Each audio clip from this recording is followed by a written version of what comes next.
Dear friends, आप देख रहे हैं मॉडल सेट 1 का सॉल्यूशन मैथमेटिक्स का। तो चलिए इसको स्टार्ट करते हैं। और आपके सभी विषय के जितने भी सॉल्यूशंस हैं वो पीडीएफ फॉर्म में हर वीडियो में बताया गया है। पासवर्ड, इस वीडियो का भी पासवर्ड आपको ध्यान रखना है ताकि आप इसका पीडीएफ जब डाउनलोड करें तो आप उसको ओपन कर पाएँ। फटाफट देखते हैं बिना टाइम वेस्ट किए हुए, जितना जल्दी हो सके उतना जल्दी। पहला क्वेश्चन है आपका 1 - आइटा प्लस अपॉन में 1 + आइटा का संयुग्मी जो संख्या है वो कितना होता है, आइटा होता है। ठीक है।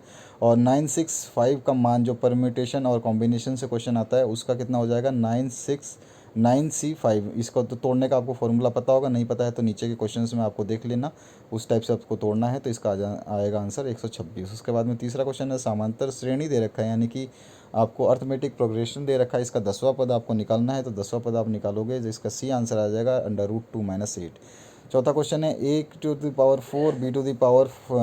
और B⁴ अपॉन A⁴ का जो गुणोत्तर माध्य जो निकालना है। तो देखोगे जब दोनों बिल्कुल सेम है और इसके डिनोमिनेटर और जो आपका दूसरा जो है आपका आंसर, ये जो सेम है और सेम होने की वजह से इसका जो आंसर आ जाएगा 1 आ जाएगा। ठीक है। तो ये आपका ए ऑप्शन ही इसका करेक्ट होगा। दूसरा जो क्वेश्चन है इसमें, अगर पाँचवें क्वेश्चन की बात करें तो यहाँ पे sin 40 cos 40 और आपका sin 10 और cos 10 दे रखा है। तो इसकी वैल्यू आपको निकालनी है, तो इसकी वैल्यू आ जाएगी 1/2, जो कि डी ऑप्शन आपका करेक्ट है। आगे क्वेश्चन में आपको जो समुच्चय है वो दे रखा है ए और बी का। तो इसमें आपको पूछा गया है कि ये किसके बराबर होगा, तो इसका आंसर हो जाएगा A' B' के बराबर। उसके बाद में असंयुक्त समुच्चय किसे कहते हैं, जिसमें कोई भी चीज़ कॉमन नहीं होती उसको असंयुक्त समुच्चय कहते हैं। यानी ए में जो चीज़ है वो बी में नहीं होगा और बी में जो चीज़ है वो ए में नहीं होगी। इसका उदाहरण आप दे सकते हैं इस तरह से। आठवां क्वेश्चन है, A B C D E और बी दे रखा है B D F G का अंतर A - B निकालना है। तो दोनों में से जो कॉमन टर्म है उसको काट देंगे और जो बचा हुआ उसको लिख देंगे। तो ए पोर्शन में आप जब देखोगे यहाँ से बी काट दोगे, अगर बी इसमें है तो बी काट दो। उसके बाद में डी है इसमें तो डी भी काट दो इसका। उसके बाद में आपके पास बचा क्या है, तो A C E। तो A C E इसका आंसर हो जाएगा। इसके बाद में π/3 रेडियन को आपको अंशों में लिखना है। तो पाई की वैल्यू होती है 180 अपॉन में 3 है। तो 3 से 180 को डिवाइड करोगे तो कितना आ जाएगा, 60 आ जाएगा। ठीक है। तो इसकी वैल्यू कितनी आ जाएगी, D60।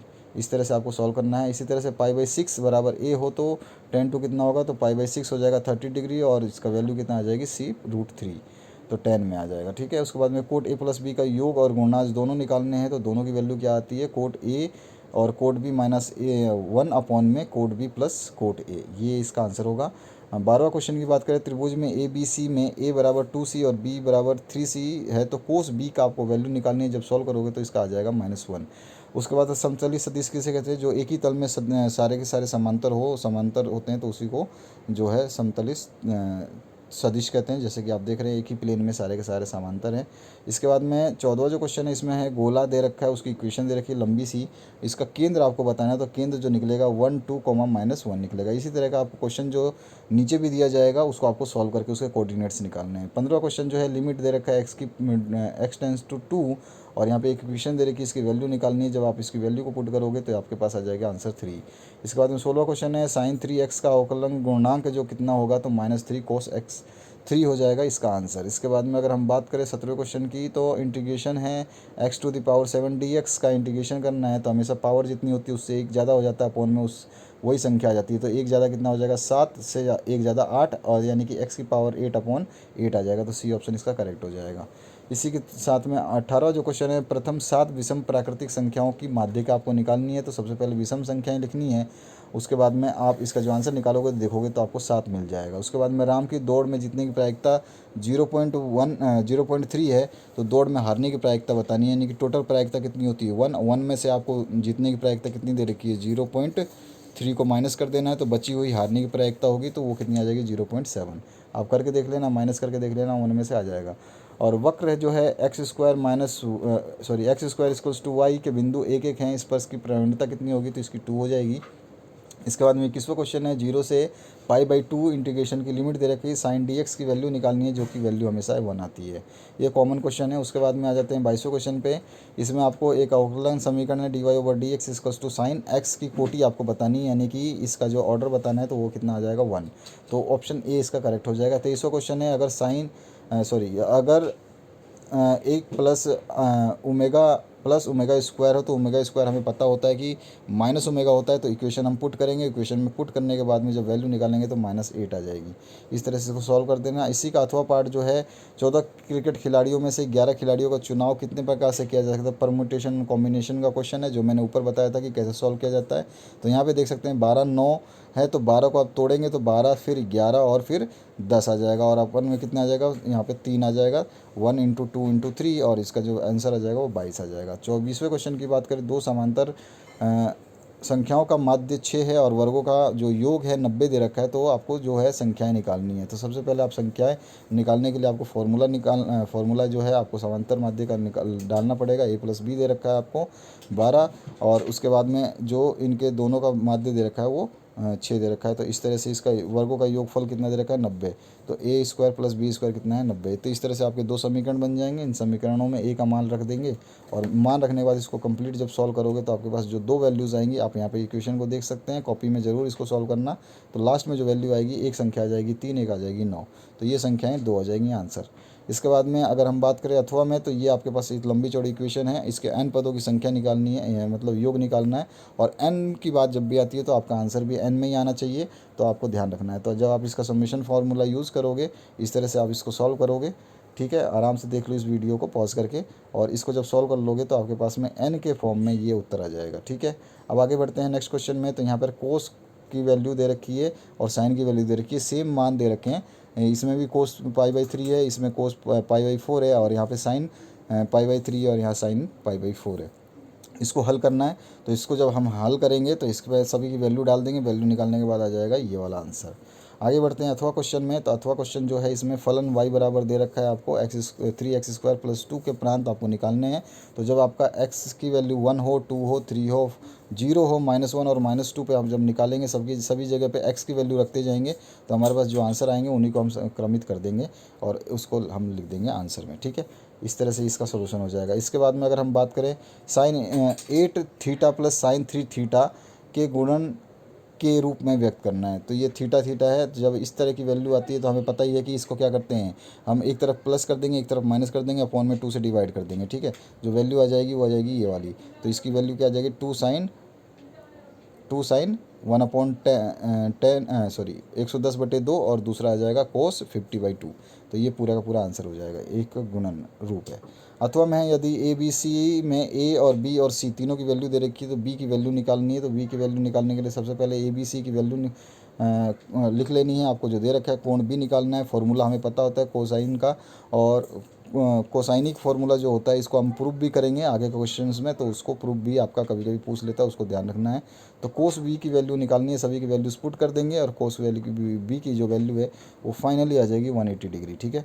इसके बाद में अगर हम बात करें 27वें क्वेश्चन की, तो इसमें आपके बिंदुएं दे रखी हैं, इन बिंदुओं के बीच की दूरी निकालनी है। 10वीं में आपने पढ़ा था बिंदुओं के बीच की दूरी √x2 - x1 का होल स्क्वायर + y2 - y1 का होल स्क्वायर के रूप में निकाला जाता है। और यहाँ पे x1 x2 और y1 और y2 दे रखा है। x1 ये है और x2 ये है, y1 ये है और y2 ये है 5, ठीक है। तो इस तरह से इन सभी की वैल्यूज़ को रख देंगे इक्वेशन में, और आंसर आ जाएगा √65। अगला क्वेश्चन है, एक सरल रेखा की प्रवणता ज्ञात कीजिए जब x cos theta + y sin theta बराबर p के बराबर है। तो सबसे पहले आपको समीकरण लिखना है y = mx + c, जो कि आइंस्टीन का, अगर फिजिक्स आपने पढ़ी है तो फिजिक्स में आइंस्टीन का इक्वेशन जो है इसी पे वेरी करता है, जिसमें एनर्जी रिलेशनशिप उन्होंने दे रखी है। मास एनर्जी रिलेशनशिप भी इसी तरह से mx + c के रूप में ही है। तो वो वाला फार्मूला यहाँ पे भी यूज़ होता है, आप कह सकते हैं ये वाला फार्मूला वहाँ पे भी यूज़ होता है। तो जब प्रवणता निकालेंगे तो -cot थीटा आ जाएगी। इसके बाद में अगर हम बात करें नेक्स्ट क्वेश्चन की, तो सदिश दे रखे हैं i + 2j + k और -2i + 5j - 2k के मध्य के कोण को आपको ज्ञात करना है। तो आपको जो है फार्मूला रखना है, फार्मूला रखने के बाद में सॉल्व करना है। तो इसका जो थीटा की वैल्यू आएगी वो हम निकाल देंगे नीचे की तरफ। तो यहाँ पे कोस थीटा के टर्म में इसकी जो थीटा की वैल्यू आ जाएगी कोस इनवर्स 6/√198, ये वैल्यू आ गई। इसके बाद में अथवा की बात करें तो गोले का समीकरण दे रखा है आपको, उसका केंद्र ज्ञात करना है, जो कि मैंने बताया था गोले का समीकरण दिया होगा, उसको सॉल्व करेंगे जैसे हमने ऊपर कोऑर्डिनेट्स निकाले थे। तो इसके भी कोऑर्डिनेट्स जो हैं आ जाएंगे 3।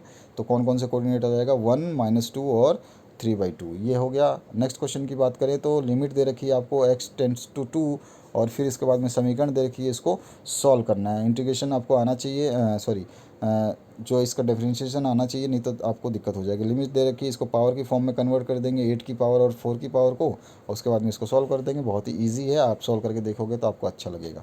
इसके बाद में अगर हम बात करें नेक्स्ट अथवा पार्ट की, तो इसमें लॉग के रूप में दे रखा है और आपको बताना है इसकी वैल्यू क्या होगी, यानी कि अवलोकन गुणांक आपको, अवकलन गुणांक यानी कि आपका डिफरेंशिएशन जो मल्टीप्लाइंग फैक्टर है वो निकालना है। तो dy/dx आ जाएगा 1/x log x। इसके बाद में आपका जो है निम्नलिखित सारणी के लघु विधि द्वारा समांतर माध्य निकालना है। तो सबसे पहले इस सारणी के जो है वर्ग अंतराल को लिख लेना है, और आपके पास में 12 मरता यानी फ्रीक्वेंसी इसी टेबल में ऊपर की तरफ जो क्वेश्चन है इसी में दे रखी है, आप देख सकते हैं। फ्रीक्वेंसी 8, 12, 10, 11, 9 दे रखी है। तो इस तरह से इसकी फ्रीक्वेंसी भी लिख देनी है, ये आ जाएगा।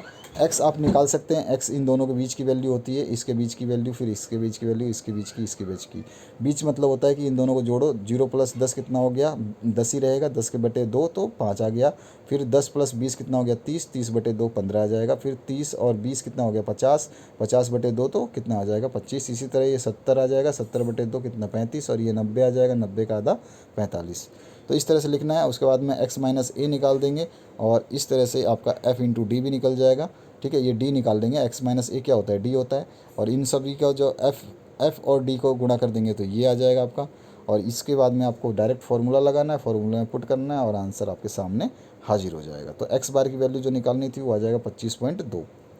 आगे बढ़ते हैं। अथवा क्वेश्चन में अच्छी तरह फेंटी गई ताश की गड्डी में से 2 पत्ते निकाले जाते हैं, दोनों इक्के हैं, उसकी प्रायिकता ज्ञात करनी है। अब आप 12th के एग्जाम में है तो परम्यूटेशन कॉम्बिनेशन से आपके क्वेश्चन आएंगे। सबसे पहले आपको पता है कि 52 गड्डियाँ होती है, उसमें 2 ही ताश के आपके इक्के निकालने हैं, इसलिए इक्वेशन 1 बन जाएगी। और इसके बाद में 4 इक्के में से 2 ही इक्के निकलते हैं, तो 4 इक्के टोटल होते हैं, उसमें से 2 इक्के निकालने हैं। तो इन दोनों की आपको प्रायिकता निकाल देनी है। सबसे टोटल तो ये है और उसमें से ये निकालना है। तो टोटल नीचे आता है हमेशा, और जो निकालना है वो ऊपर आता है। जैसे कि आपके एग्ज़ाम में नंबर आते हैं तो नंबर, टोटल नंबर नीचे होते हैं, और ऊपर जो है आप प्राप्तांक। तो इस तरह से आप निकालोगे तो 1/221 जो है इसका आंसर आ जाएगा। इसके बाद में फिर से मानक विचलन आपको ज्ञात करना है। तो इसी तरह से जैसे मैंने नीचे ऊपर वाले क्वेश्चन को सॉल्व बताया था, तो सबसे पहले वर्ग अंतराल निकालना है, फिर इसके बीच की मध्य दूरी निकालनी है, मध्य मूल्य बोल सकते हैं, दूरी बोल सकते हैं। इन दोनों को जोड़ करके 2 से डिवाइड करेंगे, इन दोनों को जोड़ेंगे तो 2 से डिवाइड करेंगे, इन दोनों को जोड़ेंगे 2 से डिवाइड करेंगे। सभी को ऐसे करेंगे तो 5, 15, 25, 35 और 45 आ जाएगा। एफ आपको दे रखी है 2, 10, 8, 4, 6, तो 2, 10, 8, 4, 6 ये जो आपकी फ्रीक्वेंसी आ जाएगी।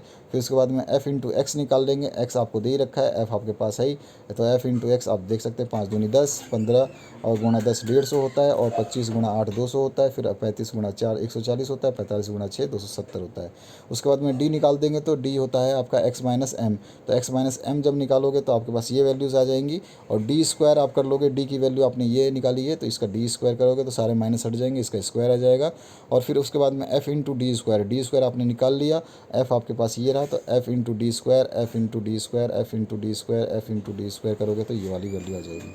ठीक है, अब ये वैल्यू आ जाएगी। इसके बाद में इसका सभी का सबमिशन हो जाएगा। सबमिशन हो जाएगा तो यहाँ पे समांतर माध्य आ जाएगा, मानक विचलन भी आप निकाल लोगे। इसको पूरा सॉल्व करोगे तो नीचे तक की वैल्यू जो प्रसरण है μ² वो भी आ जाएगा। तो इस तरह से ये उत्तर आ जाएगा आपका पास 152.89।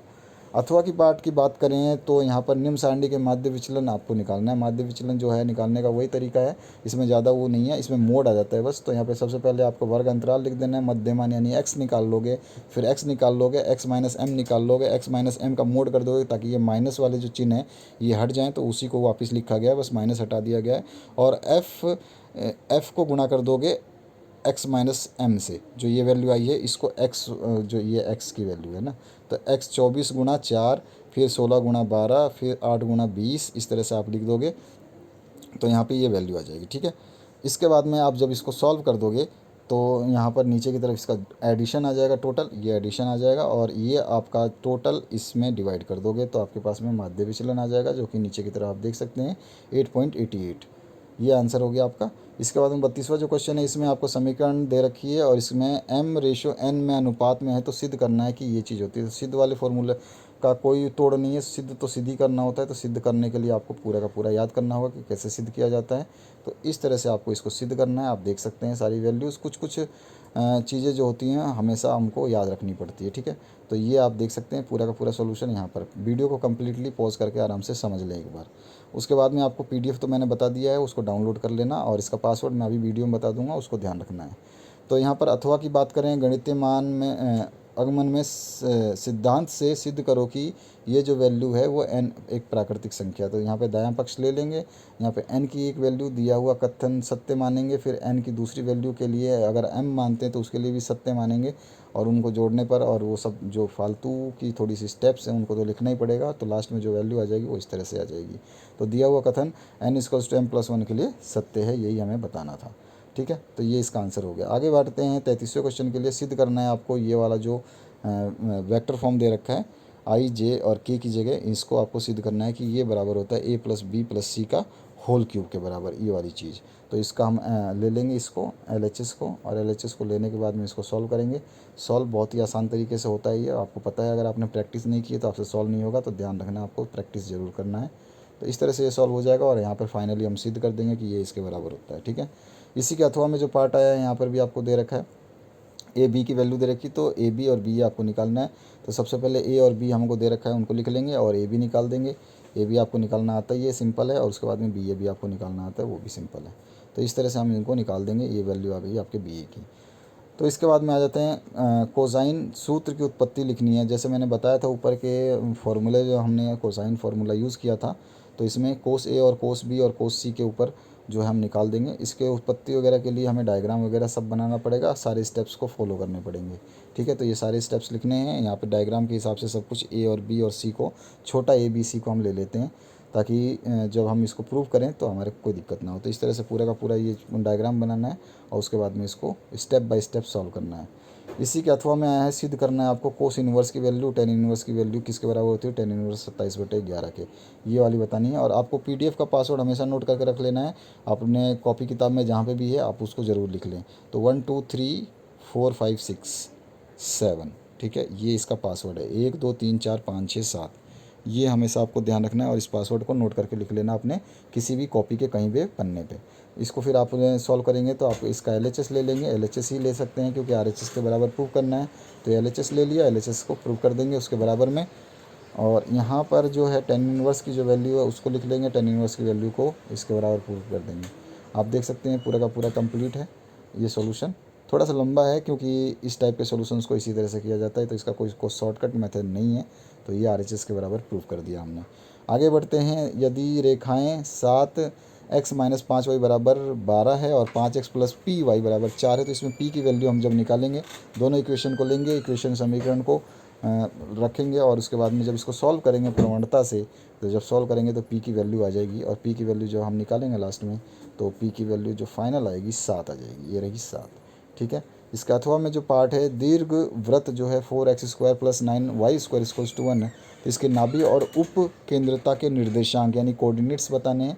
तो कोऑर्डिनेट्स बताने के लिए हमें ई के स्क्वायर के बराबर इसको लेके चलना पड़ेगा, और जब इसको हम सॉल्व करेंगे तो हमारे पास ±√5 6, 0 और आ जाएगा √5/3, ये दो कोऑर्डिनेट्स आ जाएंगे। ठीक है, आगे बढ़ते हैं 36 नंबर क्वेश्चन पे। 36 में बिंदु दे रखा है आपको, और इन बिंदुओं के जो कोऑर्डिनेट्स हैं दे रखे हैं, तो इसमें मिलाने वाली रेखा जो समांतर है, तो ये आपको समीकरण को सिद्ध करना है, बताना है समीकरण जो है कौन सी होगी। तो ये सबसे पहले आपको ये वाली वैल्यूज़ A B और C के फॉर्म में लिख लेनी है। सभी बिंदुओं को लिख लेना है, जो जो आपको बिंदुएं दे रखी हैं, इन बिंदुओं को पुट करना है, और पुट करने के बाद में जो है आपका पूरा सोल्यूशन आ जाएगा, जो कि लास्ट वैल्यू आ जाएगी x-1/9 =